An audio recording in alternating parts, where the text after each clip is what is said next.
I always borrow to invest. One of my favorite books that just came out with is called Fake. Fake money, fake teachers, fake assets. I use debt to invest. But to be able to do that, to go to here, to get rich, to do that, you've really got to have a lot of financial education. I don't recommend it, but it's the best way to get rich. President Trump, my friend, we wrote 2 books together. I know some of you guys hate him. A lot of people hate the guy, but he's very smart. He's a capitalist. Obama, socialist, communist. Hillary, crook. So anyway, be very careful right now because I use debt, Trump uses debt. The more debt we use, the less tax we pay. That is why I love real estate. I can use debt and pay no taxes, make a lot of money. So that's really what I teach. I don't recommend it, but for those of you who understand what's called an infinite return, it's the best way to get rich, but you have to have a lot of financial education. So the reason the rich don't pay taxes is because there's 3 types of income. They'll never teach you this in school. The fake teachers will never. There's 3 types of income. Okay, number 1 type of income is earned income. That's earned income. It's when you work for money, it's earned. Mm-hmm. So that earned income shows up here. So these are the guys that pay tax. So when all the guys are screaming tax the rich, well, you can't tax them because they don't have jobs. Mm-hmm. That's absolutely It's kind right. of funny, isn't it? We're going to tax the rich. Oh yeah, good luck, And then the second type of income is portfolio income. And portfolio income is from flipping houses, or you buy a stock for like $10, you sell it for $20. That's portfolio income. Okay? I don't do that. Trump doesn't do that. So most guys who are flipping houses and all that, buying stocks and flipping to you're getting this type of income. So this income is about 20% today. Some of that here. But the income that the rich work for is called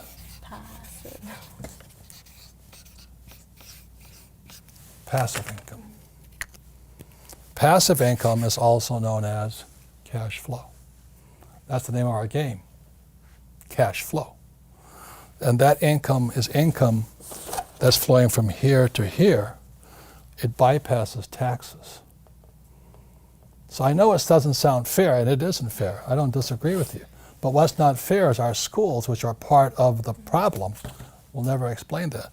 Our school system is so fake, it's more fake than those fake plastic plants there. And these teachers, bless their heart, they don't know any of this. And I really want to talk to you about the most important subject for all of us today, rich, young, poor, or old. It's called financial education. And as you know, our school systems teach us nothing about money. Nothing. It's pathetic. They have financial literacy courses today. Well, that's not financial education. It's really pathetic. And what's happening for most people today is, they follow that age-old mantra, go to school. What do you learn about money in school? Nothing. Get a job. Well, jobs are disappearing. Not only that, is that with artificial intelligence and G5 coming, more jobs are going to get wiped out. Plus, with driverless cars, more jobs are getting wiped out. So why would you go to school to get a job? And then work hard for money, but pay taxes. Taxes are going to keep going up, sports fans. They have to. Somebody's going to pay off this massive mountain of debt stacking up all over the world. And the only way they pay off debt is via taxes. And then they tell you to get out of debt. Oh, God. Debt is money. Please understand me. In 1971, when Nixon took the dollar off the gold standard, money became debt. So the rich know how to use debt to get rich. And that's what I do. My friend Donald Trump, I know some of you hate the guy, more power to you, But we use debt as money. And other guys will tell you get out of debt. Well, you choose. The rich use debt to get rich, and the poor and middle class get wiped out because they're in debt. That's because of the lack of financial education. And they tell you to invest for the long term in a well-diversified portfolio of stocks, bonds, mutual funds, and ETFs. The key word in there is invest for the long term. Why would you invest for the long term when they're printing trillions of dollars and ZIRP, zero interest rate policy, they're paying you nothing for your money? And you're going to hold for the long term, and you got HFT, high frequency trading. You know, they can trade 1,000 pieces of stock in a second, and you don't have a prayer. You're trading against a machine, a robot. So all this financial advice people are giving out there is a recipe for disasters. Again, this is my message to anybody, including millennials, is where is your head? Yeah. You know, I know most millennials, they want a high-paying job. They want to be able to pay the rent, and eat, and all this stuff. And then you dream of the big house, a nice car, and all that. But that's why 99% of Americans are broke, because their heads are in the wrong spot. So when I asked Kim if she would take an accounting course, it was just 2 days. You know, I wanted to see if her head could get into the asset column. That was the difference, wasn't it? Yeah, and actually, it didn't happen right at that moment, but it's. You fell in love with me? Of course I did. Of course I did.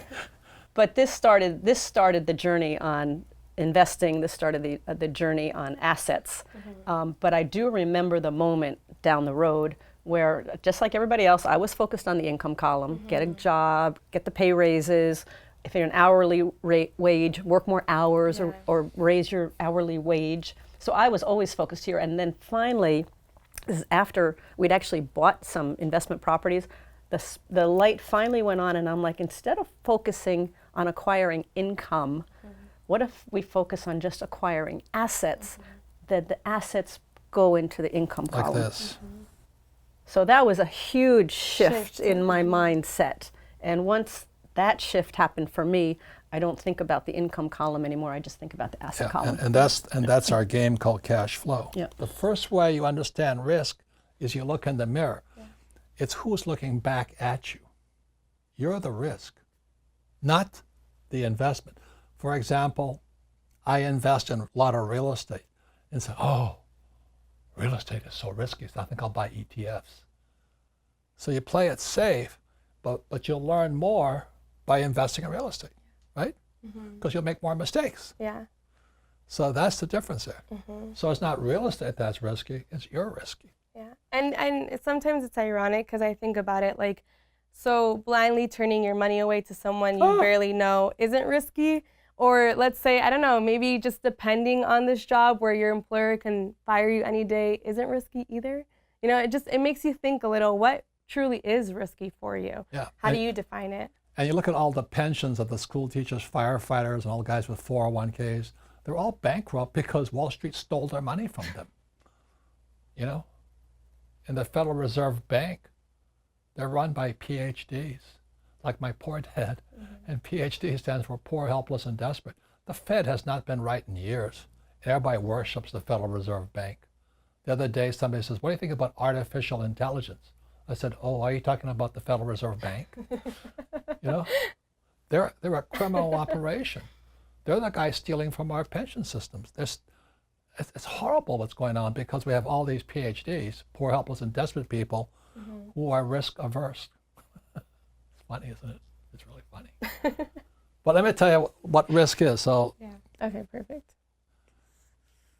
So when you go to your banker does not ask you for your report card. Mm-hmm. So here's the cash flow game, and this is called a financial statement. What makes the cash flow game different from Monopoly, which how my rich dad taught me via Monopoly, is my rich dad also taught me about financial statements. So the cash flow is the only game with a financial statement. So really simply, when you look at a financial statement, there's income, expense, assets, liabilities. There's one more thing in the cash flow game on the financial statement you'll see. It's the most important statement of all. is called the statement of cash flow. It's off to the side here. So if you're going to be an entrepreneur or a capitalist, you have to have one of these. If you're going to be rich, you have to have one of these. But 99% of all high school students leaving school and college have no idea what this is. You have FICO scores, you know, but you don't know what this is. No. So when a banker asks you for your financial statement, they want to see how smart you are here. So let me tell you why school makes students poor. So really simply, it's this. Let's say I have a master's in arts, Master of Arts degree, right? Yeah. Or a Bachelor of Arts degree. Yeah. Do I learn anything about income? No.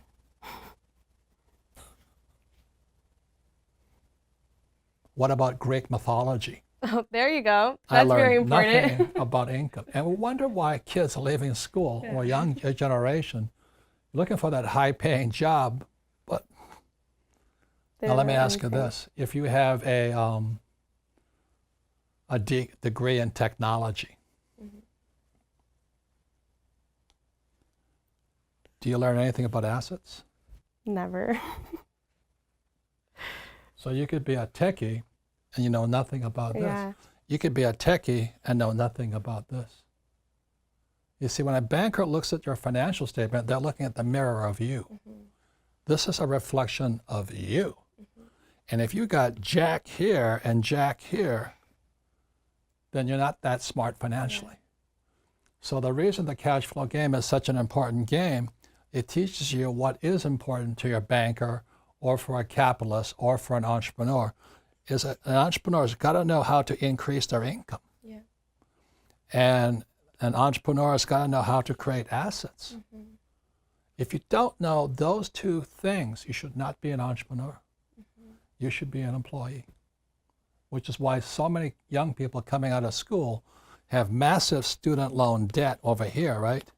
But they don't know anything about this and about this here. That's risky. And we always have to find outside resources to like find this information, learn this information, you know, taking courses here at Rich Dad, learning through your seminars. And so it's really astonishing how something that's supposed to prepare you for the future leaves you with just the most important documents that we're told that we need to have: our resume and your report cards, your transcripts. But in reality, If you're going to be an employee. Exactly. But for entrepreneurship, which is what a lot of people come to us for, this is where you can learn it here, because in the school system you won't. You see, if you're going to increase your income right over here, you need a real teacher. If you're going to acquire assets, you need real teachers. What is high risk is asking people who are fake teachers, like my calculus teacher and my accounting, you love accounting teachers, don't you? No, I hate them. Did your accounting teacher know anything about this? No, nothing. Did your accounting teacher know anything about this? No. That's risky. So that's why I wrote the book, Fake Money, Fake Teachers, Fake Assets. And what Wall Street is telling you to do was just give your money to them. Yeah. That's risky. So the reason I say only lazy people use their own money is because it takes much more intelligence to raise capital.